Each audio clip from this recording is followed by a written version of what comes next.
त्यांच्याकडे निरोप आलाय की मुख्यमंत्री थोडा वेळ मागतात. वेळ आता आता नुसतं बघून मी इथं हलणार नाहीये.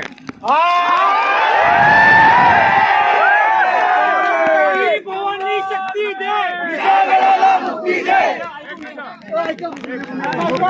मुख्यमंत्र्यांचा निरोप आता मला आलाय जिल्हाधिकाऱ्यांच्याकडून की आम्हाला थोडा वेळ द्या. बैठक लावली आहे त्यांनी तिथं आणि जोपर्यंत आम्हाला निर्णय येत नाही तोपर्यंत संभाजीराजे सुद्धा इथं हलणार नाही.